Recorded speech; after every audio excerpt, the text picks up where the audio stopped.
이상각이라고 하는 분이 이제 올린 재밌는 글을 여러분에게 소개합니다. 아브라함이 이제 어느 날 상점에 갔는데 물건을 깎기 시작했습니다. 12달러짜리를 깎아서 10달러가 되고 이제 9달러 97센트까지 내려갔는데 상점 직원은 9달러 97센트까지는 줄 수 있겠다. 그런데 아브라함은 9달러 96센트에 해달라고 굳이 자꾸 이제 그 상점 상원에게 요구합니다.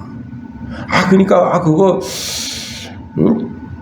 얼마 차이 안 나는 겨우 1센트 가지고 왜 그렇게 자꾸 실갱이를 하십니까? 그랬더니 이 아브라함이 하는 소리가 나는 당신 가게를 오래전서부터 거래해왔고 나는 당신을 굉장히 사랑하고 이 상점 주인도 굉장히 사랑하고 존경합니다. 그런데 그렇게 내가 사랑하고 존경하는 상점과 상점 사장과 종업원이 손해를 보면 안 되지 않습니까? 아니 무슨 손해를 본다는 겁니까? 그랬더니 이제 내가 사업이 안 돼서 폭삭 망해서 빚을 지게 되면 9달러 96센트 빚지는 것하고 9달러 97센트 빚지는 거하고 이게 벌써 돈 차이가 나지 않습니까? 그래서 나는 당신을 아껴서 지금 이렇게 돈을 깎는 겁니다. 그랬다는 거예요. 이 이야기를 제가 보면서 이 사람은 이 시대에 어둠으로 사는 사람이다 하는 겁니다. 우리는 과거의 어둠이었을지는 몰라도 지금은 빛 대신 예수 그리스도를 모시고 사는 사람들입니다. 자녀들이 아버지와 어머니를 그 성품을 닮아가듯이 우리는 예수님의 성품을 닮을 수밖에 없는 사람들이에요. 그런데 내 속에 과연 빛의 열매가 있는가 살펴봐야 됩니다. 우리가 지난 시간에 빛의 열매는 모든 착함과 그리고 의로움과 진실함이라 그랬습니다. 내 속에 정말 빛의 열매가 있는가, 착함이 있고 의로움이 있고 진실함이 있고 거룩함이 있는가 잘 살펴봐야 됩니다. 어느 이제 시장 골목에 자파상을 하는 그 주인이 저 교회 목사님 새로 오셨는데 참 신실하신 목사님 오셨다. 그래서 그 자파점에서 물건을 사는 분이 이렇게 물었습니다. 혹시 저 교회를 다니십니까? 그랬더니 나는 저 교회는 다니지 않습니다. 그런데 저 교회 그 새로 오신 목사님이 신실하신 분인 것을 어떻게 할 수 있습니까? 그랬더니 다른 것은 몰라도 그 전에 있었던 목사님이 계셨을 때는 저 교회 성도들이 빚을 안 갚았다는 거예요. 그런데 저 교회 목사님이 오시고 난 이후부터 우리 상점에 빚이 없다는 거예요. 저 교회 성도들이 다 현찰 박치기로 계산을 하려고 하고 그리고 일상을 진료하지 않는다 하는 겁니다. 여러분, 우리 속에 어둠의 일이 있다면 그 어둠의 일을 내쫓아야 되는 겁니다. 내가 그리스도를 영접하고 난 후에도 여전히 내 삶에 어둠의 그림자가 있다면 나 자신을 잘 살펴봐야 돼요. 그래서 오늘 보면 10절에 이렇게 말씀을 주고 있는 거예요. 주를 기쁘시게 할 것이 무엇인가 시험하여 보라 그랬습니다. 최근에 이제 진짜 금과 가짜 금을 어떻게 구분하느냐. 이분은 이제 금괴 있잖아요. 10kg짜리 금괴, 50kg짜리 금괴, 100kg짜리 금괴.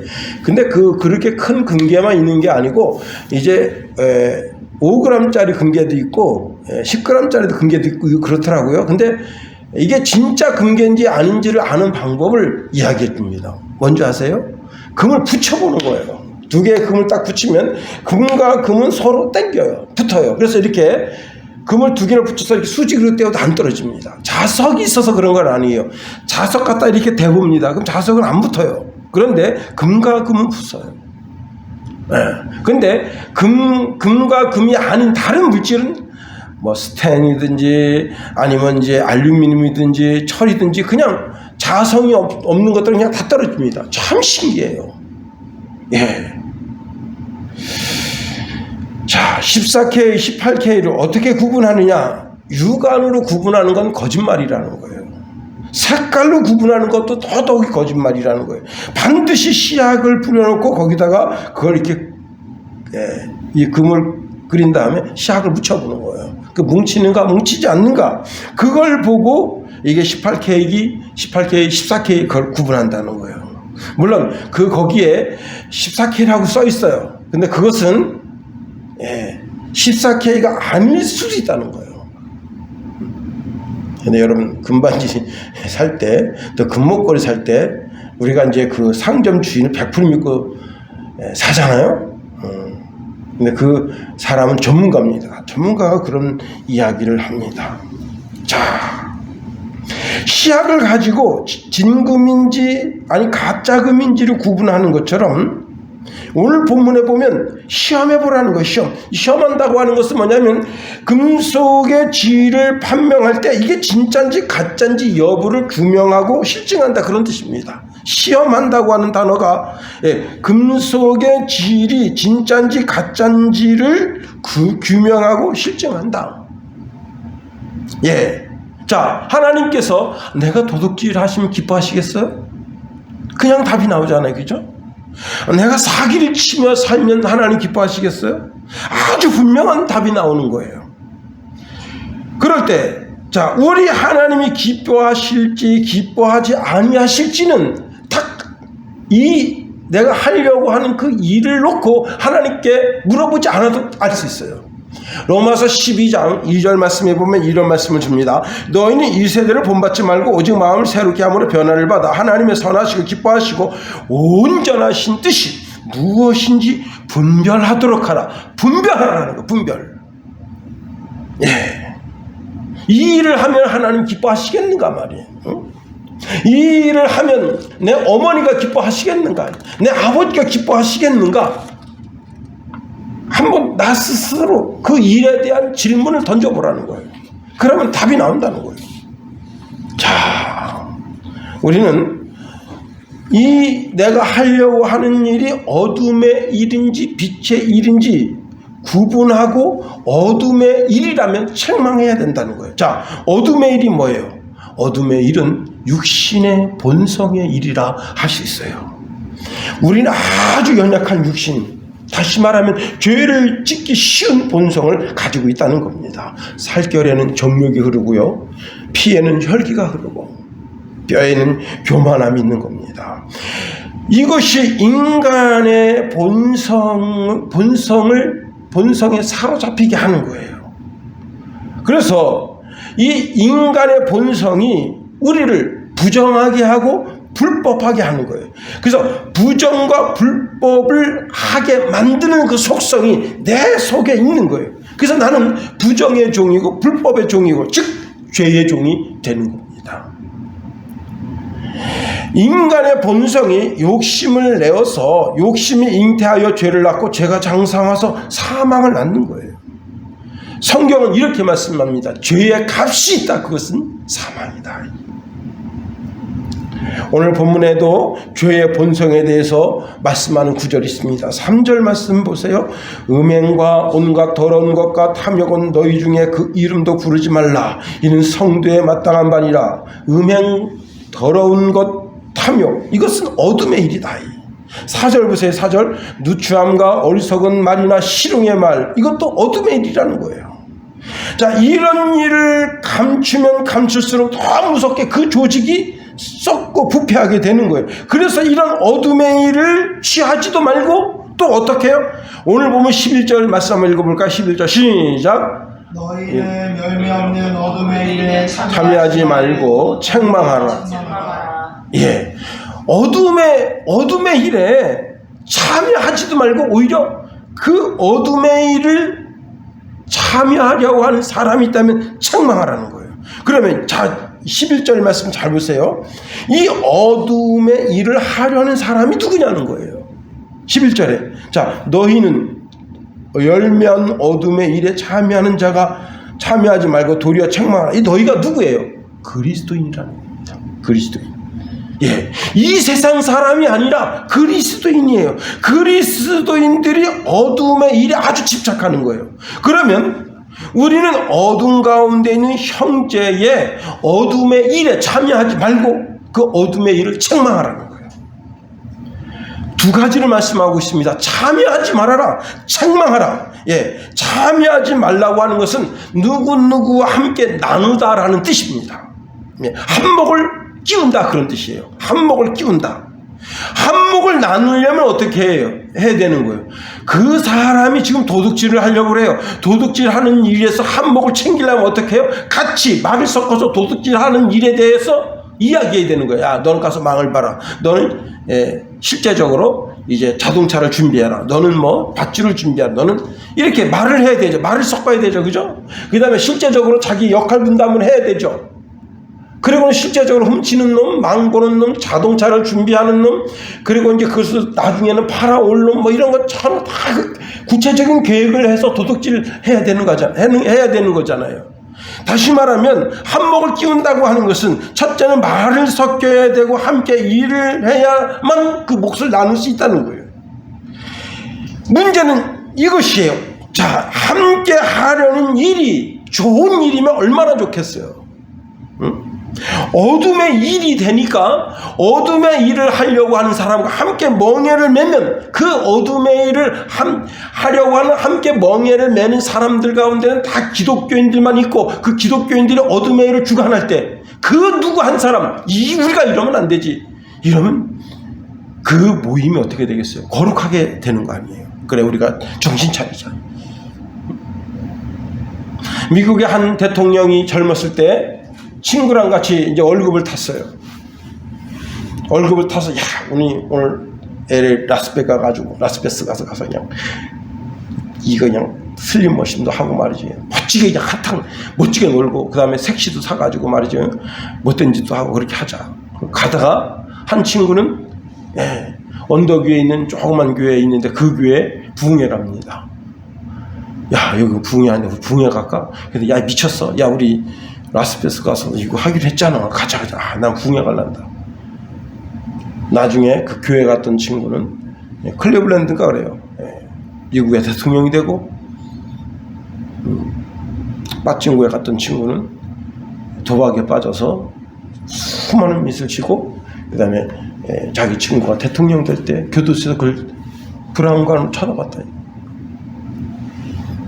그 일에 참여하지도 말고 그 일을 책망하라. 어둠의 일. 그 다음에 여기 참여하지 말라고 하는 것은 소극적인 신앙의 자세일 수가 있어요.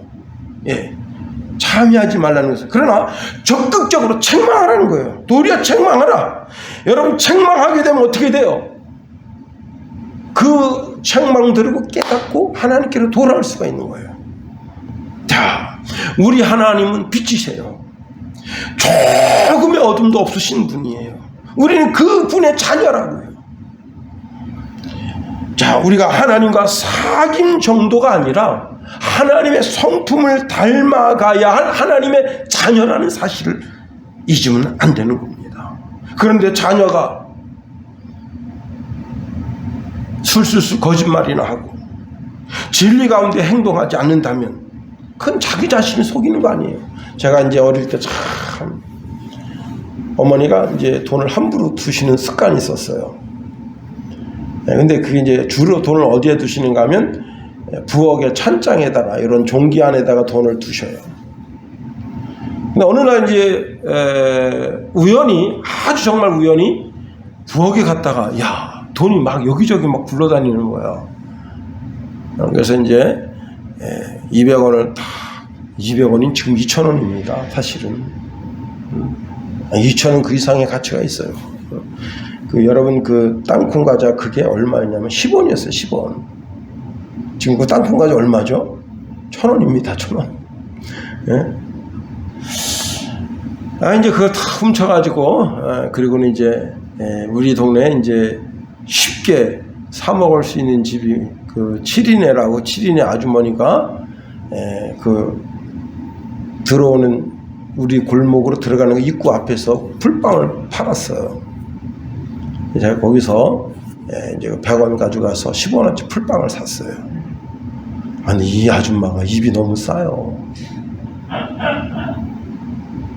그거 사 먹고 한 시간도 안 됐는데 어머니가 회초리를 들고 오시더니 이놈의 새끼가 말이야, 너 거기서 풀빵 사 먹었다며.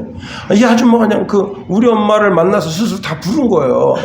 용호가 어디서 돈을 가지고 와가지고 풀빵을 사 먹더라. 그래서 그때부터 그 집 안 간 거예요. 그 집은 그 슬슬 분 것 때문에 고객 하나를 잃은 거예요. 제가 그다음부터 약방에 갔으면 약방 아줌마는 절대 말 안 해요. 누가 와서 사 먹고 갔다 뭐 어쩌다 그런 거 안 해요. 약방에 가서 이제 돈 내고 뭐 이것도 사 먹고 저것도 사 먹고. 그런데 한 번은 이제 너무 큰 돈을 손댄 거예요. 500원. 바보지.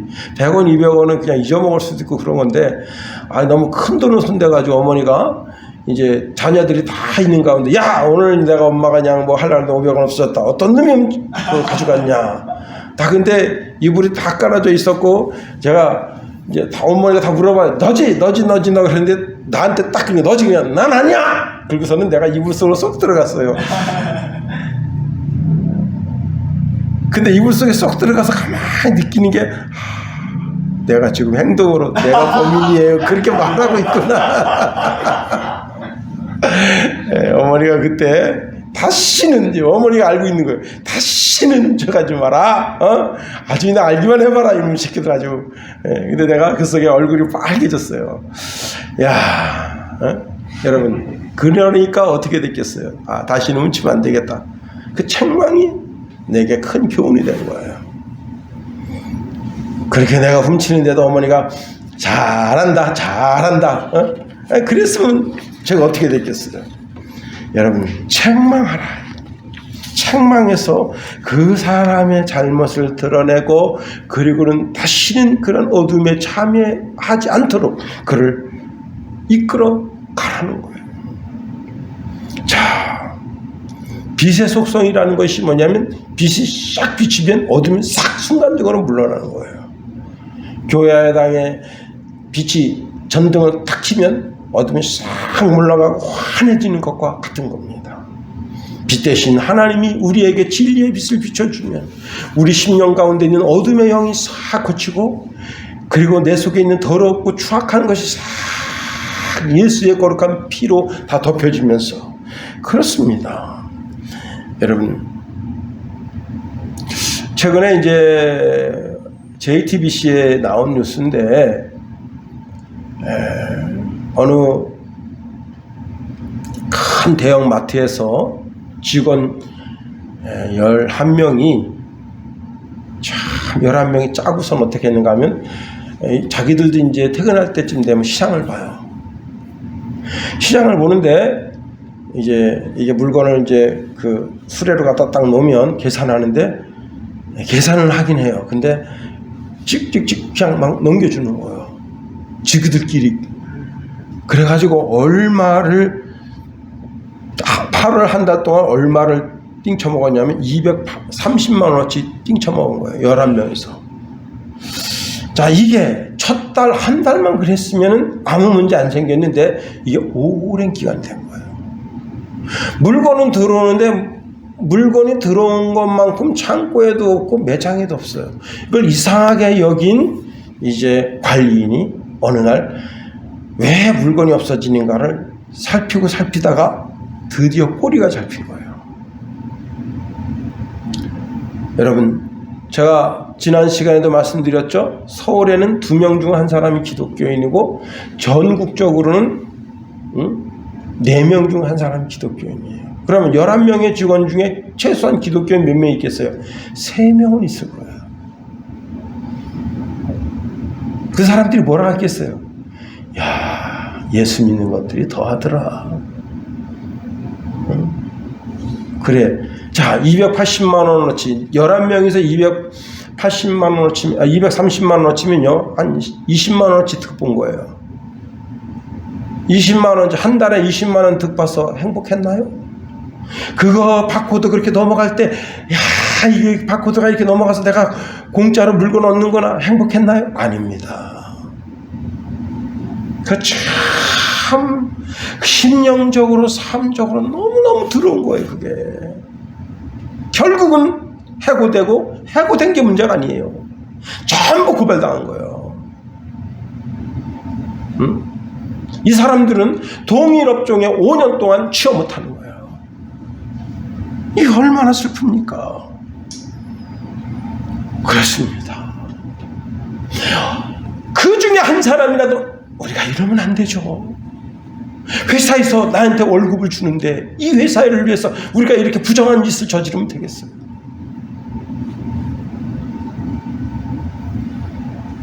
제가 옛날에 섬기던 교회에 한 집사님이 뭘 했냐면 창고 관리 직원이었어요. 창고 관리 직원.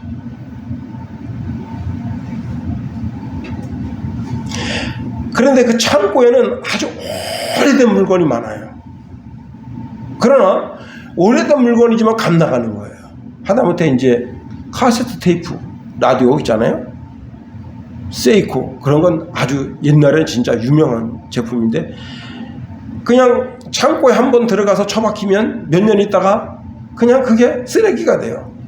그래도 그걸 가지고 나오면 안 되는 거예요. 그분이 휴가 갈 때는 그 차에 그동안 훔쳐나왔던 그 전자제품이 가득 실려 있어요. 시골에 가서 동네 사람들 하나씩 다 놀아줍니다. 인심 쓰는 거예요.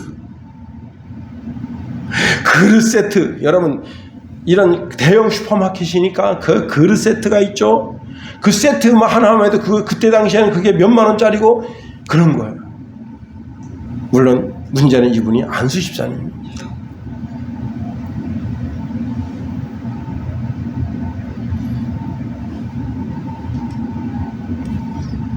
근데 그분이 그런 짓을 저질렀는지 어떻게 하느냐? 저한테 얘기했으니까 알지. 응? 자랑스럽게, 아주 자랑스럽게 얘기했어요. 제가 오늘날 같았으면 그냥 책망했을 텐데 그때는 그냥 이런 일도 있구나. 이런 일도 하시는구나. 참. 두 번째로 은밀히 행하는 일들 중에는 하나님이 기뻐하시는 일인지 미워하시는 일인지 판단하고 부끄러운 일은 책망해서 그 일을 드러내야 한다는 거예요. 고린도 교회가 있잖아요. 고린도 교회는 바울 사도로부터 아주 큰 책망을 받았어요. 그 고린도 교회는 어떤 일이 있었는가 하면 그 교회 안에 분파가 생겼어요. 분파. 나는 바울파, 나는 게바파, 나는 그리스도파, 나는 하나님파. 서로 싸워요. 바울이 아주 그냥 고린도전서 1장 12절에 이런 말씀하고 있습니다. 이는 다름이 아니라 너희가 각각 이르되 나는 바울에게, 나는 아볼로에게, 나는 게바에게, 나는 그리스도에게 속한 자를 하는 것이라.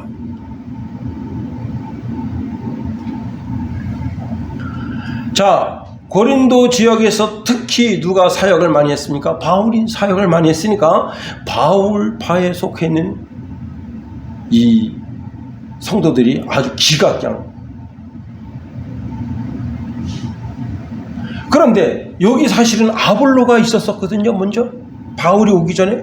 그래서 아볼로에게 배운 똑똑한 성도들이 그냥.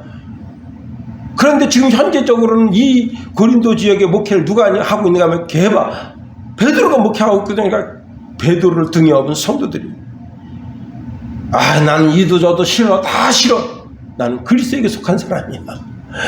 그래가지고 서로 분파가 해요. 교회가 안 됩니다. 바울이 그냥 아주 그냥 이 서로 분파로 싸우는 이들을 맹렬하게 공격하는 거예요. 그렇게 하면 안 된다. 고린도 교회는 음행의 문제가 있었어요. 그런데 이 음행의 문제를 아무도 드러내려고 하잖아요. 자꾸 감추려고 그래요. 자꾸 감추면 어떻게 되느냐? 어느 날 폭발합니다. 음. 12절에 이런 말씀하고 있습니다. 그들이 은밀히 행하는 것들은 말하기도 부끄러운 것들이라. 그들은 아까도 말씀드렸지만 그리스도인들입니다. 그리스도인들이 죄를 지을 때 아주 은밀하게 죄를 짓는 거예요. 세상 사람들은 죄를 지을 때 은밀하게 죄를 짓지 않아요. 왜? 대범하게 죄를 지어요. 여러분, 자신이 방탕하게 사는 것이 남다답게 사는 것이라고 생각합니다. 세상 사람들은 자신의 욕심을 마음껏 내는 것이 사람답게 사는 것이라고 생각해요. 그러나 그리스도인들은 달라요. 그리스도인들은 죄를 지을 때 아주 은밀하게, 아무도 모르게 그렇게 죄를 짓는 거예요. 왜 은밀하게 죄를 짓는 거예요? 이게 하나님이 기뻐하시는 것도 아니고 예수님이 기뻐하실 일은 더더욱이 아니라는 사실을 알기 때문에 은밀하게 죄를 짓는 거예요.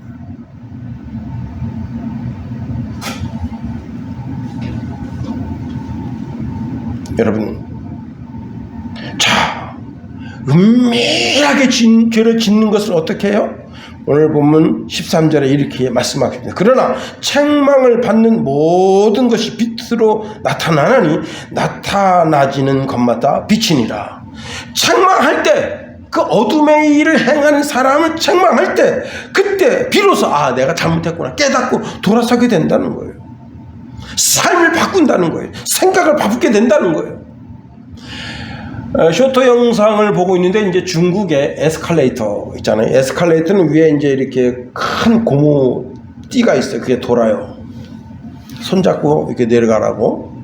근데 그 5살짜리 애가 고무신을 신고 이렇게 고무 바가 이렇게 쓱 내려갈 때 거기다 발을 넣어봐요.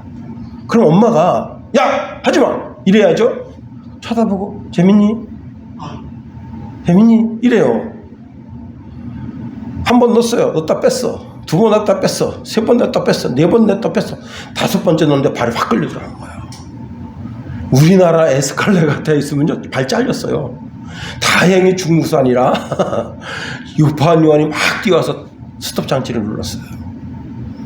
너무너무 감사한 것은, 그 애가 발이 그렇게 꼈는데 거기 조금 홈을 까진 거 외에는 다친 적이 없어요. 누가 죽일 년입니까? 엄마죠. 야! 하지마! 그래서 멈추는 거예요. 한국에서 그랬다. 한국은요, 모터가 굉장히 강합니다. 허벅지까지 끌려 들어가요. 허벅지까지. 다만 중국 에스컬레이터니까, 중국 에스컬레이터는 모터가 약했나 봐요. 서버린 거야. 안 섰으면 어떻게 되는 거예요? 잘린다고 하면 잘려. 백화점에 그냥 쇼핑 갔다가 그냥 다리 잘려봐요. 이 끔찍한 일. 여러분, 교회는요, 한 몸이라고, 한 몸. 어느 부분에 무좀이 걸려서 여러분 썩어가 보세요.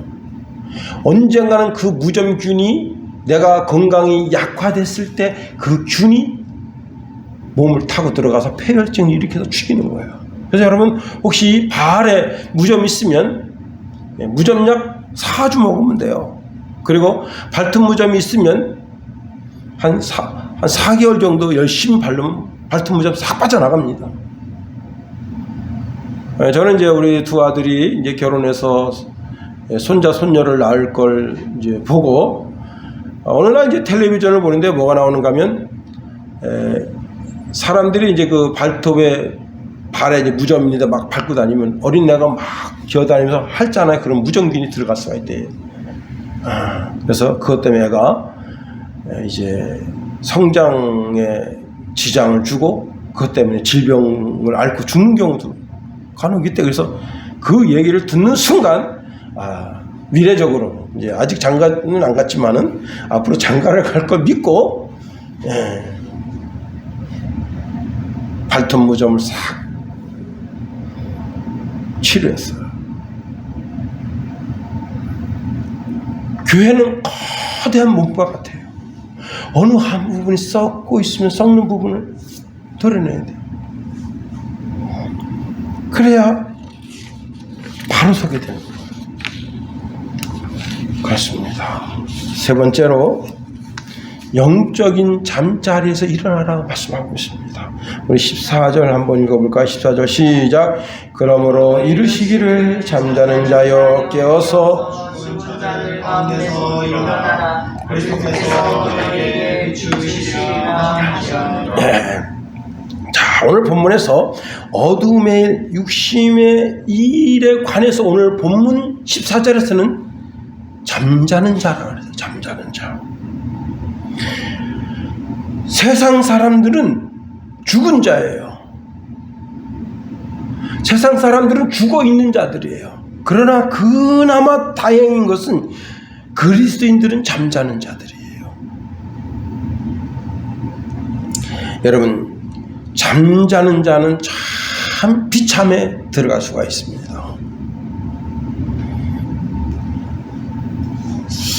바다 거북이요, 먹이 사냥을 하고 그 먹잇감을 바닥에다 떨겨요. 그리고는 이렇게 훑어서 먹는데, 왜 그렇게 훑어서 먹는가 하면 혀가 이 턱에 붙어 있어서 그렇게 먹을 수밖에 없다고 합니다. 또 이 바다 거북이 잠을 잘 때 어떻게 자느냐면, 바닷이 깊은 곳에 들어가서 그 바다 거북이 거기서 잠을 자는데, 한 번 숨 쉬고 7시간 동안 숨을 참을 수가 있어요. 대단한 거예요, 진짜. 그런데 7시간 숨을 참을 수가 있는데 너무 깊이 잠들어서 7시간을 지나면 어떻게 되느냐? 익사합니다. 익사해버리는 거예요. 올라오다가 숨 막혀 죽는 거예요. 그래서 거북은 7시간만 자는 거예요. 7시간. 7시간 잠은 다시 일어나야 되는 거예요. 왜? 죽으면 안 되잖아. 오늘 본문에 사도 바울은 이렇게 권면하고 있습니다. 잠자는 자여 깨어서 일어나라. 여러분, 진리의 빛을 비춰주면서 잠자는 자여 일어나라 말씀하십니다. 요나는 하나님 말씀을 저버리고 니느웨로 가지 않고 다시스로 가는 배를 타고 가면서 배 가장 깊은 곳에 들어가서 잠을 자고 있었어요. 파도가 그냥 얼마나 거센지 배를 깨뜨릴 것 같으니까 배를 가볍게 하려고 배 위에 있는 짐들을 다 버렸어요. 그리고 각자 신을 찾으면서 신의 이름을 부르고 기도합니다.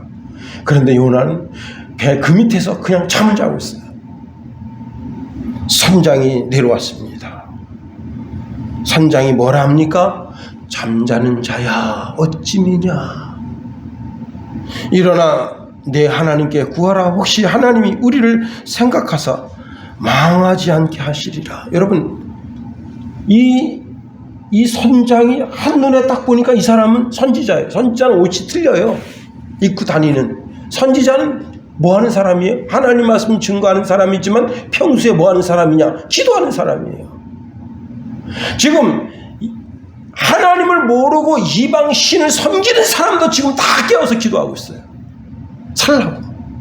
그런데 유독 다른 모든 사람보다 더 기도하고 깨어 있어야 될 사람이 깊은 잠에 들어있어요. 육신의 잠, 영혼의 잠을 자고 있는 거예요. 그러니 세상 사람인 선장이 깨운 거예요. 제발 일어나서 기도 좀 하시오. 여러분, 오늘 우리 그리스도인들이 그러면 얼마나 곤란합니까? 세상 사람들이 제발 좀 깨어서 좀 이 나라와 이 민족을 해서 좀 기도 좀 하십시오. 그리스도인들이요. 그러면 이게 얼마나 곤란하냐고. 우리 그리스도인들이 다 잠자는 신앙인이면 이게 얼마나 곤란합니까? 제가 이제 새인천교회를 섬길 때, 그때 담임 목사님이 김용호 씨는 아직 앞으로 이제 신학교 가서 목사가 될 분이니까 40일 작정 철야 기도를 가십시다. 그래서 한번 이제 40일 작정하고 갔다 오고, 두 번째로 이제 40일 작정하고 32일째 되는 쯤이었어요. 그날 그 목사님이 오늘 우리가 이제 자살바위까지 갑시다. 근데 우리가 보통 올라가는데 1시간 코스예요. 근데 자살바위까지는 2시간 코스예요. 근데 원래 그 자살바위에는 권사님 3분이 그 자살바위를 지키고 있어요. 왜 자살바위를 지키고 있는가 하면 거기서 자꾸 자살을 합니다. 실연당한 여자들이 와서 자살하고, 애인이 변심한 그런 남자들이 와서 자살하고, 그 자살바위를 거기 이제 새 권사가 밤새 철야하면서 부르짖어 기도하면서 거기를 지켜요. 근데 이제 그날 우리가 같이 간 거예요. 우리가 가서 그때 제 생각에는 7, 8명 정도, 그 정도 이제 수박 깨 먹고, 그리고 이제 다 거기서 기도하는데, 와, 1시간 거리 등산하는 것도 쉽지 않은데 2시간 거리 등산해서 얼마나 힘들겠어요. 목사님도 주무시고 사모님도 주무시고 믿음 좋다는 장로님, 권사님, 집사님 다 주무시는데 나만 눕는 거. 그 새 권사도 다 잠자고 있는 거. 근데 저도 이제 약간 졸았었어요. 주여, 아유 졸려, 주여, 주여. 그런데 어렸을 때 본 환상하고 똑같은 환상이 겹쳐, 이게 싱크로울처럼 싹 겹쳐지는데 뭐냐면, 눈을 떠도 보이고 까마도 보이는데 저 밑에서 시커먼 영이 쫙 올라와요. 근데 그게 보이니까 제가 주여 하니까 그게 올라갔다 쑥 내려가요. 와, 그 다음에 또 다른 영이 또 올라와요. 그날 목소리가 쉴 때까지 기도한 거야. 3시간 정도. 주여, 주여. 주의 이름을 부르는 자는 부끄러움을 담지 아니하리라. 주여. 근데 신기한 게 다 주무시는 거예요. 목사님 좀 같이 기도해요. 사모님 같이 기도해. 와, 신기하죠. 그 새 권사님 멀지도 않아요. 여기서 저기예요. 불과 4-5m. 아, 권사님들 일어나서 같이 기도해. 와, 그 시커먼 영이 50m 낭떠러지는데 그 밑에 하나가 떨어지면 올라서 고개를 쓱 들다가 쫙 그럼 툭 떨어지고. 예수님이 겟세마네 동산에 베드로, 야고보, 요한을 데리고 가서 특별히 세 제자한테, 야, 오늘은 특별 기도야. 너들 말이야, 자지 말고 나를 위해서 좀 기도하라. 이 돌 던지면 닿을 그 정도 거리, 한 20-30m. 예수님 가서 참 얼마나 기도하시는지, 정말 그 밤에 막 땀이 그냥 떨어지고 눈에서 그 눈물이 핏방울 돼서 떨어지는데, 1시간 기도하시고 와서 보니까 베드로, 야고보, 요한이 다 자고 있어요. 예수님 깨웠어. 너무 피곤하니까 눈을 못 뜨는 거예요. 예수님이 3번 간절히 기도하고 왔을 그때까지 다 잠자는 거예요. 여러분, 영적인 깊은 잠에 들었다가 이제 깼는데 무슨 소리에 깼는가 하면 사람들이 웅성웅성 그 겟세마네 동산 수많은 사람들이 웅성웅성거리면서 수백 명이 산을 포위해서 오는데 그 소리에 부터 깬 거예요.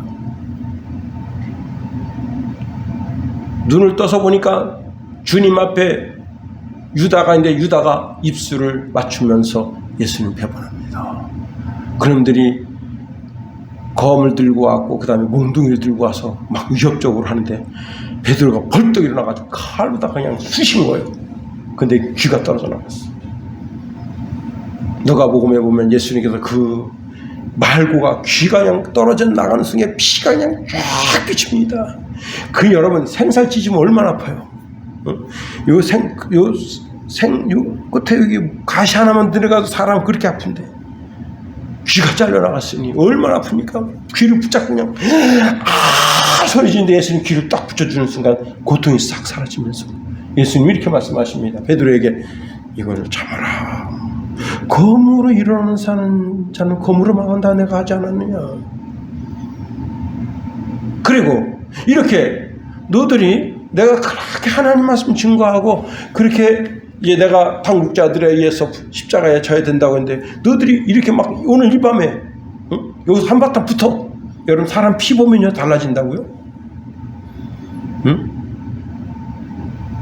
사람이요 이 전투경찰하고 이제 대문군하고 딱 그 중간에 누가 한 사람 피 보잖아요. 그러면 눈이 휙 돌아요.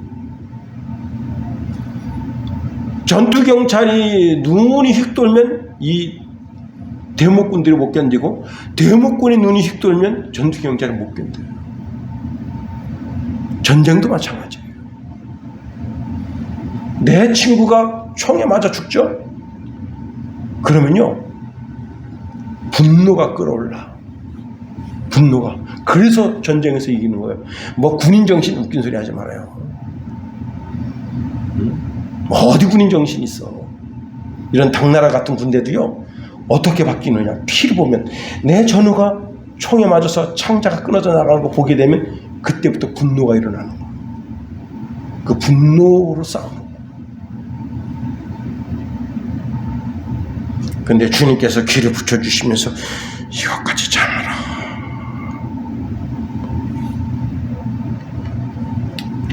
베드로는 그때부터 팡팡팡 깨진 거예요. 영적인 깊은 잠에 들어있었기 때문에 그날 밤에 예수님이 가야바 법정에 끌려갔을 때 그때 거기서 취조가 일어나는데 기신년, 조그만 기신년, 한 12~13살 먹은 기신년이 와가지고 이 사람 내가 잘한단 말이야. 이 사람 예수님의 제자라고 말이지. 3번이나 가서 부인했잖아. 베드로가 거기서 깨진 거예요. 여러분, 우리가 영적인 자리에서 왜 깨지느냐? 기도하는 자리에서 기도하지 못하고 물러나니까 깨지는 거예요.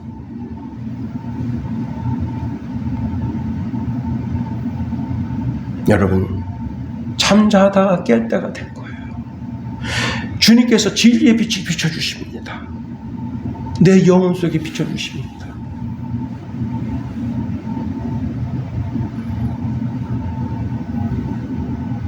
이사야서 60장 1절에 보니까 일어나라 빛을 발하라 말씀하셨어요.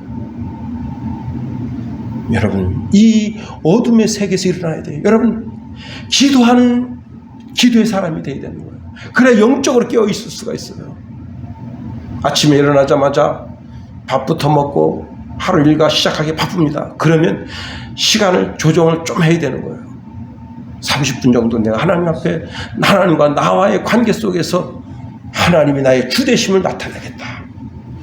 새벽 큐티를 하든가 아니면 새벽 예배를 나와서 예배를 드리든가 기도의 시간을 가져야 되는 거예요. 여러분들이 여기 있는 목사처럼 하루 24시간 찬송하고 기도하고 그렇게 살지 못하잖아요. 이제 말씀을 마칩니다. 여러분, 영적인 깊은 잠에서 깨야 돼요. 기도하는 민족이 세상을 지배합니다. 이게 참 무서운 거예요. 기도하는 민족이 세상을 지배해요. 기도하는 백성이 세상을 지배합니다. 기도하는 그리스도인이 세상을 전체합니다. 주기도문 하겠습니다. 하늘에 계신 우리 아버지, 아버지의 이름을 거룩하게 하시며 아버지의 나라가 오게 하시며 아버지의 뜻이 하늘에서와 같이 땅에서도 이루어지게 하소서. 오늘 우리에게 일용 양식을 주시고 우리가 우리에게 잘못한 사람을 용서하여 준 것 같이 우리 죄를 용서하여 주시고 우리 시험에 빠지지 않게 하시고 악에서 구하소서. 나라와 권능과 영광이 영원히 아버지의 것입니다. 아멘.